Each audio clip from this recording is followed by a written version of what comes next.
So this is probably going to be short because it is almost 7 o'clock. I have to leave at 7:23 according to my GPS. And the baby is still asleep, which never happens. I'm so excited. He slept through the night for the first time in months. So I enjoyed it. I had time to put my full face on. But last night, hubby and I were talking. I forgot I wanted to do it. Such a professional videographer I am. Um, he and I were talking, and he said that he might want to do like a guest spot with me on here, and then we started talking that we might want to do a podcast. So I'm super excited. I literally could not sleep when he leaves. My husband leaves at 4 a.m. or gets up at 4 a.m. And so I have like a whole hour that I could fall back asleep. And I could not fall back asleep because my mind wouldn't stop thinking of all these things that we could be talking about in podcasts and videos. And so one of the things I was thinking of so he watched my video yesterday, like in the house with me hearing him react to stuff.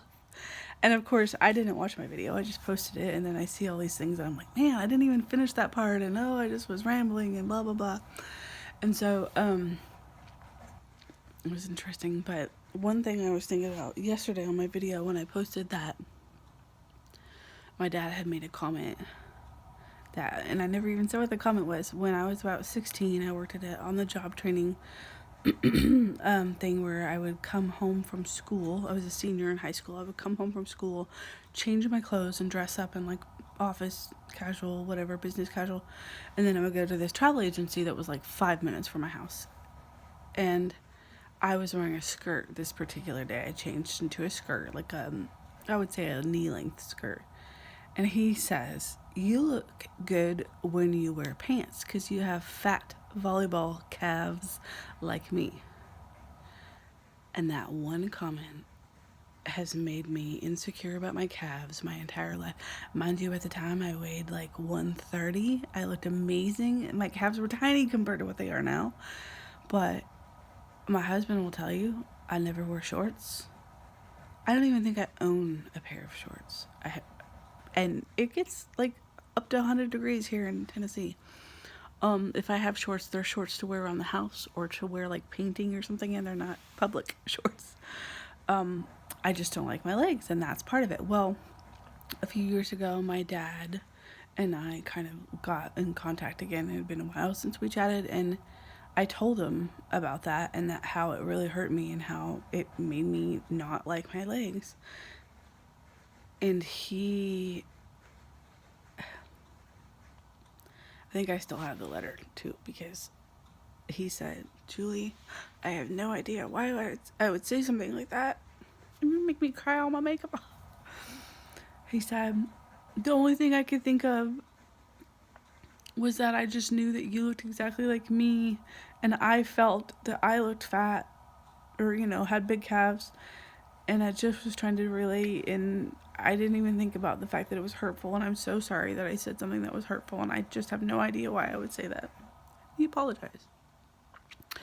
But then that got to me thinking, it's like how somebody can say a comment and then you go on with your life and you're just distraught by that one comment and they completely forget. He had no idea that he had said this comment, how many years ago? I was 16. I can't math. I'm 42, so it was a long time. And then I got to thinking about all these comments that people have said. There was a guy who I'm still Facebook friends with who said that I would be fine. Fine. Remember that word? Everyone would say that about the opposite sex. I would be fine if I lost 20 or 30 pounds. Mind you, again, I weighed like 130. I just was thick, I guess. Not even thick. Like, I just wasn't like the size 0 like everyone else was. I don't know. And that hurt my feelings. And then there was another guy who I barely even knew said I had thunder thighs. I didn't know. I was like, thunder thighs? What does that even mean? Like, it just didn't. I was 9 or 10. Way too little for some other fucker to give me his opinion of his body, of my body. So all of those comments, and then my grandfather telling me that I needed to lose weight when I hiked 3 miles to his house in a sports bra and shorts. So probably one of the last times I wore shorts. So the fact that I felt comfortable enough to wear a sports bra in public without a shirt obviously meant I felt good about myself, but I was trying to be healthy. And then my grandma tells him to shut up because she's going to give her an eating disorder.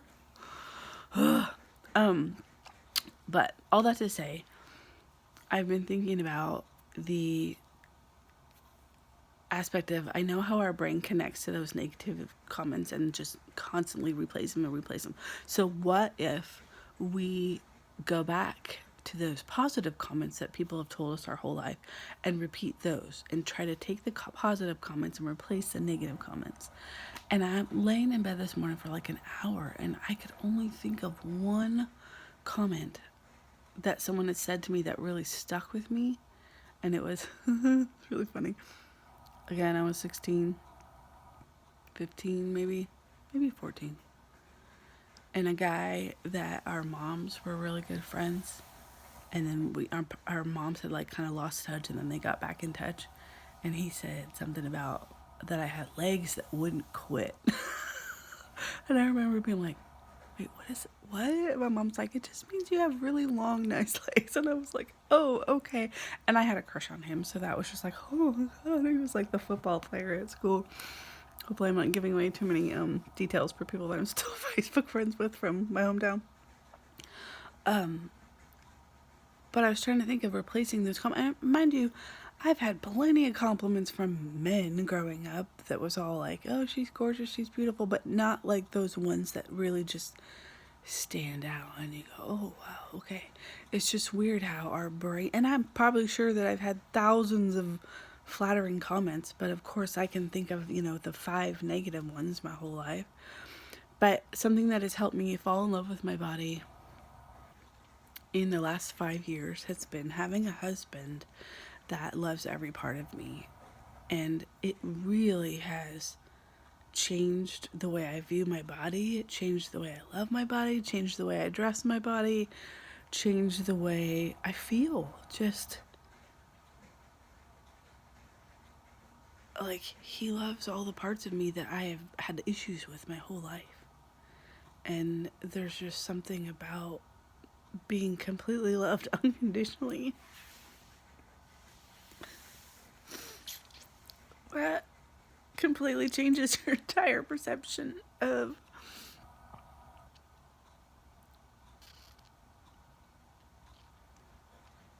what you thought was lovable, basically. I mean, oh my God. So this whole journey is gonna be amazing. I know that because I know so many women that are way thinner than me, and I would say way prettier than me, who have the worst self-confidence and the worst like body image issues. And I want to just go up and shake them and be like, you have no idea how good you look and how skinny you are. But that just goes to show you that it has nothing to do with the number on this scale. You have to just love yourself outside of that number, outside of what society tells you that you should look like, and have a flat belly and look amazing after having a baby a week later, and shit like that. Back when I was like 20 something, I was looking back through one of my old journals. Mind you, I had 2 kids at this point, and in one of the entries it said something about like, if I could just lose 5, I think it was like 5 or 10 pounds, I wanted to get down to 130 or 135, I think it was. I weighed 139 at the time of that post. So when I went back and was reading that and realized it has nothing to do with the weight. Nothing. My happiness, literally, I was convinced if I had gotten down to 130 or 135 that I would be happy. And that was when I was reading that. Also, I realized that it was in my marriage at the time that I was not happy, and I was projecting all of my happiness onto that weight. So how many times we do that thinking, oh, if I'll just be happy, oh, if I'll just be happy. And like, okay, so hubby and I listened to Dax Shepard's podcast, Armchair Expert. Is my favorite, one of my absolute favorite podcasts. And he talks about how he thought when he got to a certain point making money that like everything would be great. And then he got there and was like, oh, life is still hard, even making this much money. And that's the same thing with weight. Like, you can't say, oh, if I could just be happy, oh, if I could just be happy, I would just be happy if at this weight. Like, guess what? You know what happens? You can throw on your clothes a little bit easier and not have to try on 8 pairs of jeans to find something that fits, but that's about it. I mean, maybe buckling a seatbelt or on an airplane or something like that, riding in whatever, big people have lots of issues with. Yeah, you won't have those issues, but you're still going to have all the shit in your life that you're dealing with now. So to put your happiness on the number of a scale is the most ridiculous, asinine thing you could ever do. And do you know that for the last 5 years, I've had a notes in my phone of my weight, and I would just literally, just add the number up or down, and then sometimes I'll put little notes like, 8 paleo, down 4 pounds, and up whatever, because I ate pizza, and I would put notes so that way I could look back and go, oh, this is why I gained weight or whatever. And my husband happened to see me do it, and he's like, what is that? Because he could see like this really long list of numbers. And I was like, oh, it's just, a way I keep up with my weight. And he was like, Julie, that's obsessive. Blah. And he'd get upset at me. And I was like, no, I just want to, have like a framework of where I came from. And he's like, but that's looking in the past, and he just kind of get on my case. And then I agreed with him, but I wasn't going to delete it. And then when I started this intuitive eating journey, I was like, maybe I should delete it. I went to go add my weight in, and it was gone. Like, not on my phone, not in my deleted stuff, gone. I think my son must have been playing with my phone and deleted it. And also, in the same week, well, it's been a month and a half, I've lost my Fitbit. But I've been tearing apart the house trying to find it. My son was playing with it because he liked the light on it. So I think it's a little ironic that right around the same time that we decide to stop weighing ourselves and follow intuitive eating, that I have no recollection of all, no notes to tell me how much weight gained or lost in the last few years. I already know that. My bra is driving me nuts. I already know that. I don't need notes to tell me that. And then the Fitbit thing. The only thing is I really do need a clock that lights up on my wrist because of my eyesight being so bad. I have these cute little glasses that I wear when I drive and when I grocery shop. But it's really hard to see how cute they are. I love them with the girl side. I wear them when I drive and when I grocery shop because I can't see the signs. But lately it's been now. Which is why they're right here. I have 2 pairs. This is my home pair. It's an older prescription. And then I have a pair in the car. Same frame because I love them so much. But I've started like always sitting right here. My husband's like, what, 11 feet away? And I'm like, your face is blurry. So I'm getting old and need glasses. But, oh my God, totally right. I can't even remember why.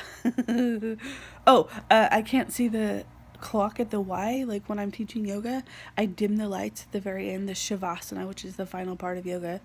And then I'm like, shit, what time is it? I gotta end the class. And I used to just look at my watch and be like, oh, okay, well now I'm like, it's really hard to wear glasses in yoga because they're falling down the whole time. And then you feel like you're literally adjusting. I'm already adjusting everything. Every time I bend down, my shirt slides up and my boobs are kind of popping out and my hair's falling out. And so I just want the most minimal amount of distractions so that I can teach to my students and not be constantly consumed with, body image while I'm teaching. So I really do need some sort of, I guess I could just get a normal watch. It's not a Fitbit. And mind you, I never actually, in the last few months, never actually looked at my steps. I just used it for the actual watch. And I do like that it reminds you to like get ready for bed and stuff like that. But who needs that reminder?